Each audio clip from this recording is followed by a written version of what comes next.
I'm honored to be representing CBS Sports. We're so proud to be back in the great venues of the Big Ten. Looking so forward, a little transition year this year, and then in 2024, doing that 3:30 game that CBS has done for so many years. Getting back into these great stadiums and doing the games, and was wanting to mention that not only are we bringing us back, the announcers, we're going to bring the music back too, which has been a big part of our game. Great to have you, great to be back. It's great for me to be here as well and to be joined by my colleagues, a couple other quarterbacks. On behalf of the team at NBC Sports and Peacock, we are thrilled to start our relationship with the Big Ten this fall. In my experience, what I found is nothing beats primetime football in college game. Saturday nights will take on a whole new meaning in the Big Ten this season, starting with an old school rivalry game out in Happy Valley. So Gary didn't realize that I was still going to talk a little bit more afterwards, so that's why I was so short. But you know, Joel, I didn't have the scout report when I did your game. It said good college quarterback, going to be a great announcer. There we go. We knew that it wasn't going to be on the playing field.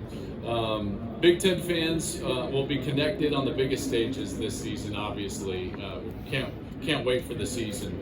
This conference is going to make history with the new television package, with 3 broadcast partners. We were just talking on the side too, the power of what's going to happen during the course of the NFL season with all 3 of our networks as primary rights holders in the National Football League, and the promos during all of those games as well for all of these great institutions in our packages in college football. Now, to get things started today, please welcome to the podium an individual who is entering his 3rd season in Champaign. The Illini returned 10 all-conference selections from last season. They ended in the ReliaQuest Bowl last year. It's a guy that I think is one of the best coaches in America. He has done an outstanding job at Illinois. Last year, on this field, on this day, he said, I can't wait for you guys to come back to Champaign, and we will be there week 3 when the Illini take on Penn State. Bret Bielema, head coach of Illinois.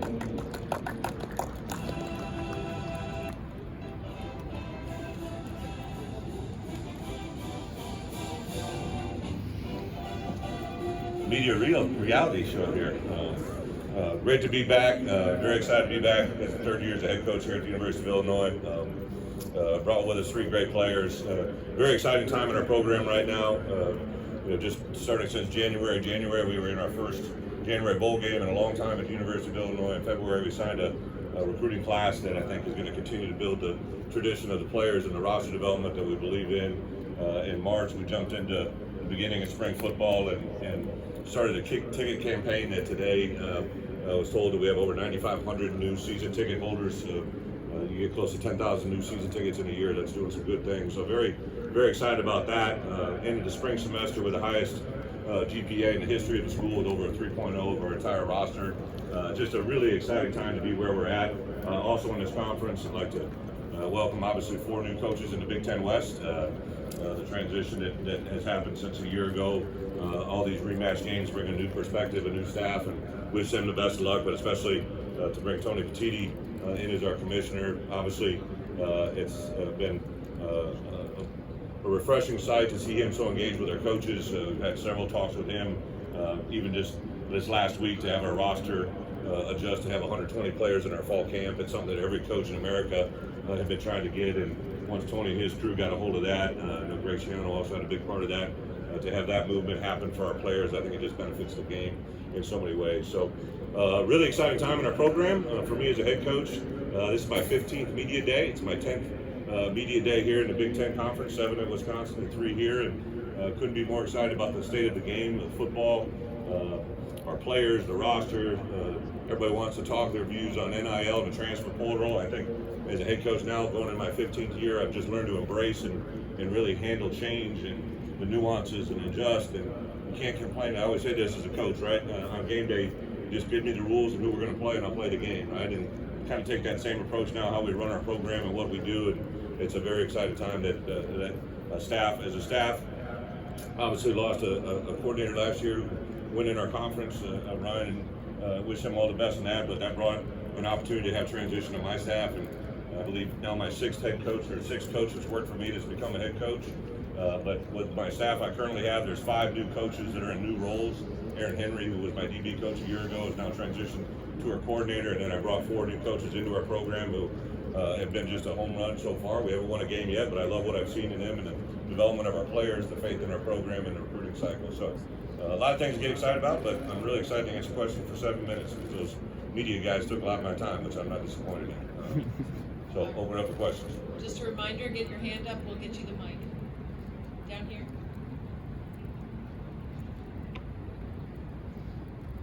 Adam Rosen, Daily Line. I just want to ask, how are you and your coaching staff working to promote a culture of welcoming and safety in your locker room? Obviously, there's stuff in Northwestern. I just want to ask, how is your welcoming culture in the locker room?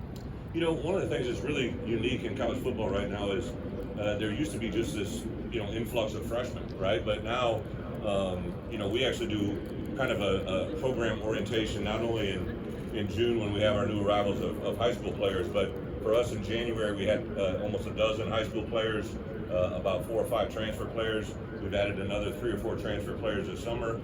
So at any point in our year, in our program, it never really changes.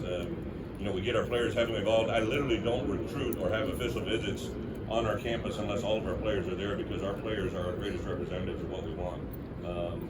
I've been a head coach 15 years, and I think about what I learned as a player, as an assistant, and it's so important in today's world to stay on top of everything that touches our players' life, right? Not only when they're in the building. We literally have some things on the doors when you're walking in and walking around that kind of give you a way to think about where you're at and what you're doing, and I couldn't be happier. We actually, in the portal world we're living in, I don't know where we stand right now, but I know at one point when we went into the recruiting season, we were actually tied for second for fewest number of portal lost players, right? And what that's telling me is kids like being in our program, they like the way they've been treated, they like the way they get coached.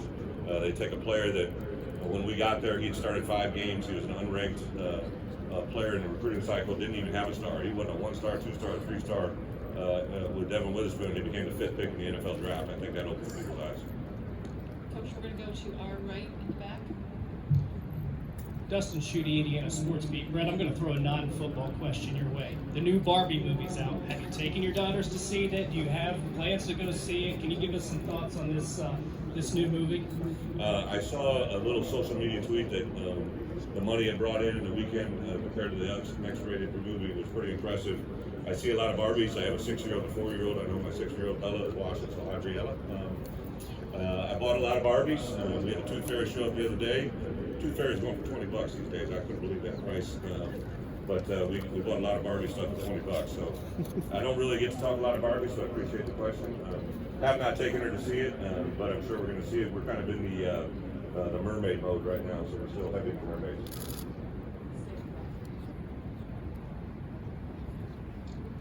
Sorry, Brett, over here. Anderson Kimball, Decatur LRB. I have just 2 about Jim Leonard, who you announced yesterday. I guess, how much did he help you when you were in your first year as the defensive coordinator at Wisconsin, and how much is he going to help the staff now this year? Yeah, Jimmy and I first met. I became the defensive coordinator at the University of Wisconsin, and I remember walking in and Coach Alvarez said, "Hey, there's one guy that you got to talk to on the defense side of the ball, and if you get him to believe in what you're doing, you'll get the entire defense and the entire team to believe in you." So I literally had a meeting set up with Jimmy when I got to campus the first day. Brought him in, showed him the package that we were going to run. I believe Wisconsin that year that I took over, it was ranked 87th or 88th in the country on total defense. So I talked about what we were going to do. We were going to try to retain the things they did well. I had every defensive coach was still on my staff, so it was kind of an audition for me to teach Jimmy what I had to teach the coaches. An hour after that, he was smiling ear to ear, and I think he went on to have a very special season. Not that he wasn't good before, but it just made a huge impact on me and how quickly he learned the game. I believe we went to the University of Wisconsin at the end of the year, University of Iowa at the end of the year, and I believe he picked the first 2 picks, or first 2 third down plays in that game out of a new formation, and we didn't even talk about the adjustment. He made it on the field as a player. So I've really learned early that he knows the game. Stayed in touch with him during his entire NFL career. I knew he'd be a good coach. Obviously talked extensively to him why he was up there before I came back in the league. Paul talked about the savvy he had. I know I talked to Coach Alvarez, and and about his presence and his awareness, his feel. Obviously, when he became the head coach, we just played them the day before, so I shot him a text and wished him best of luck. But I said, I can't help your ass right now, but started a conversation with him even back then and wished him all the best, all the luck. Then as the things proceed, when he didn't get retained, I kind of reached out to him and said, hey, have you thought about what you want to do? And we just started conversations. Invited him down to spend a couple days with our staff. I think he was still trying to figure it out, so it's probably a question better for him, but he'll be a senior analyst for us, and he'll handle responsibilities that really touch all three phases of the game. He's already had conversations with Coach Lunny and obviously Coach Henry, and Jimmy was a really good special teams player as well, so I'm going to use him in all three phases. He won't be with us on game days, home or away. He'll kind of be in the office Sunday, Monday, Tuesday, Wednesday, Thursday, and then he'll go be with his family on the weekends.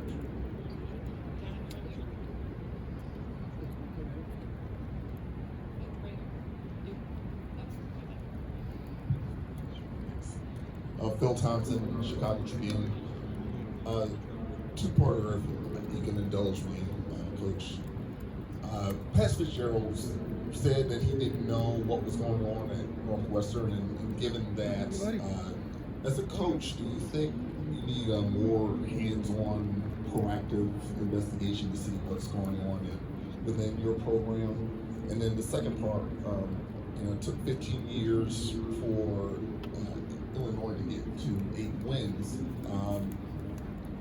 What can you do, or what are you doing to ensure that you build on that progress? Yeah, two completely different questions, but I'll kind of tie my answer into both because I think it comes from conversations that you have with your own university.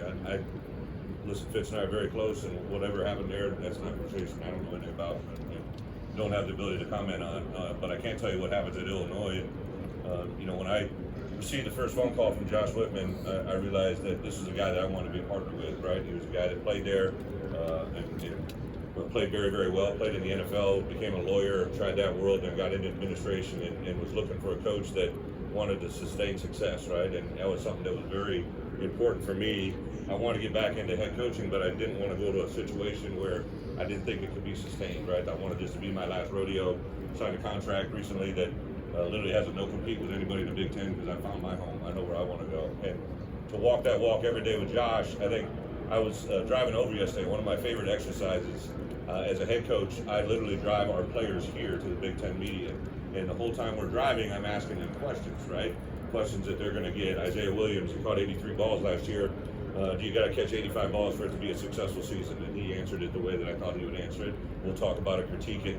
I obviously knew they were going to get a question centered around Northwestern, and to hear their responses and their reactions that they gave tells me what we're doing, right? They basically repeated everything that I believed had happened.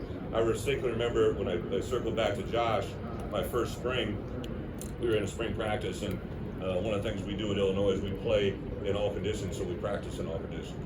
The only thing that makes us go inside is if there's lightning.